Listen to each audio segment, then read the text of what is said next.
there's something so obvious and easy and clean about, like, if you know what you're passionate about, if you know what you want to do, you just go do it. And we hear those Hmm. words, right? We talked about people Right. before that kind of try and, but what I love about conversations like this is it allows you to get into that nuance and that nitty gritty. And I think it's cool to hear that of kind of where the struggles were. What did that like? Were there moments where you legitimately doubted, like, this whole thing is crazy, like going into entertainment, doing it this way, maybe even after you even started doing it? And if Yeah. so, like, how'd you genuinely overcome that? How'd you get yourself to actually believe? So it's funny because when I was a kid, I want to say 9. I'm dating myself, y'all. So there, back when I was a kid, Power Rangers was huge. Remember Power Yeah, Rangers? yeah, That was Power the thing, and Rangers. they had the second movie, Power Rangers Turbo, Mhm. and they called Fox had this contest that if you called this number at 8 o'clock during the episode of The Simpsons one Sunday, you could be entered to be in the movie. I thought acting was the path, Mm. and I didn't get that role. I thought my career was over. I didn't want to be a writer. I didn't want to be a comedian. I dang sure didn't want to be a DJ because I'm from a community and where you can't just show up and play music if you weren't good. Mm. Like, even though entertainment sounds very like specific, it is a very general thing. Like, Mm. I came in at 9 years old thinking I wanted to be an actor. Now acting gives me the heebie-jeebies, but I am a stand-up comedian. I'm a wedding DJ. I esport commentate. These are all entertainment things for me. Granted, the esports is kind of like a sports thing, but get the idea. Mhm. So being able to understand that life isn't a straight line, like you have to give yourself some zigzags, gives you some of that leeway. Now, there's days where I'm just like, oh, ain't no one calling me right now. Mhm. Oh man, this sucks. My parents were right. I should have gone back because my dad had government insurance because he worked for the Mhm. city for Mhm. 30 years. My friend who got that job at the trophy store when we were 17, who's still there, he's set for life because he's 30 years in the same position or 20 years in the same position. But I think there is a little bit of that thrill, like a roller coaster, when you do land and someone gives you money for being yourself. I Mm. think that to me was like, oh my, I can do this. And it Mm. won't be large, you won't be famous or whatever, but you love what you're doing. That's what it is. You Mm. keep working on that.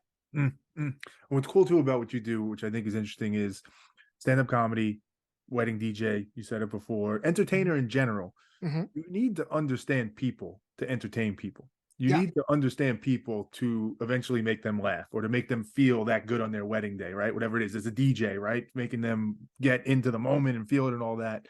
Is that something you've always had a skill for? Kind of just reading people, understanding what they're about, what they need. Is that a big part of it? I think it's a big part of it, but now it's even more important.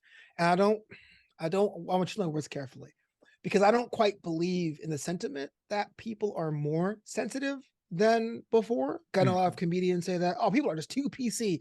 I disagree.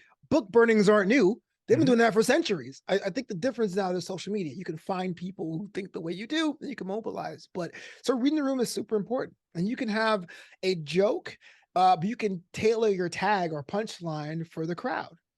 People always say about who's your favorite comedian, and I go, well, that changes. But I grew up on Leno, and I saw Leno last week, and that guy plays to a very suburbanite mom and pop crowd because that's what Mm-hmm. works for him. We live in Los Angeles. He doesn't do shows in Los Angeles proper. He does shows in Burbank, Hermosa Beach, like these satellite cities. That works for him.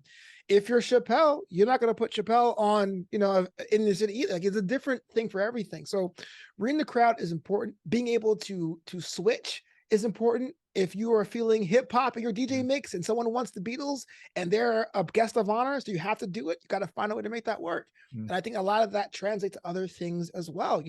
Just yesterday I got called for the esport thing because I esport a game called Rocket League or commentate for Rocket League. Someone's like, hey man, do you do Madden? And the answer was no. But someone's literally giving you a bag of money saying, we want your voice. I go, I'll give it a shot. So I showed up, and of course, Madden isn't the same thing as real football because people go on it on 4th and 25 in that game. But what the people are saying is, we think your voice and presence has value. We want to take a risk on you. And that way you are saying, okay, I respect what you're doing. Let me read this crowd. Let me give you a bit of myself, some knowledge of the game, some entertainment, and see if it works. And sometimes you'll fail. Sometimes jokes will miss. Mm-hmm. Sometimes that transition is going to be whack, but you will hit way more times than you will miss. Mm-hmm. That point's such an important one to me because I can always speak for myself again, but that the jokes fail, sometimes you miss. How do you deal with that? Because I know it's part of the job. It has to be, right? You can't Mm-hmm. succeed at what you do if you have a thin skin for that or you can't muscle through it. But at the same time, like, it is somewhat personal. Like, you are reading that room, you are making that observation, making that joke, putting on that song, whatever it Yeah. is, Yeah. commentating a certain way. And when you get that feedback that's like, nah, no, that Yeah. ain't like I'm not like, how does that not make you question yourself? Make you start wondering, like, should I even be doing this? Yeah, it's funny because people always say, "Do you think entertainment is art, or do you think it's a science?" Mm, And I go, "No, it's neither. It is a sport." mm, And that's the best way I can think of it, because there's sometimes you can dog your training, you can miss a couple rehearsals, show up and do your thing and win the game. Be like, man, I was kind of sloppy. I mean, mm. they laugh, but I don't really feel like I hit them.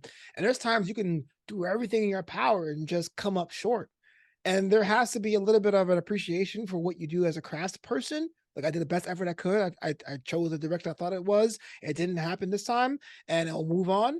But there's sometimes when you choose wrong and you get that bad feedback and you feel it.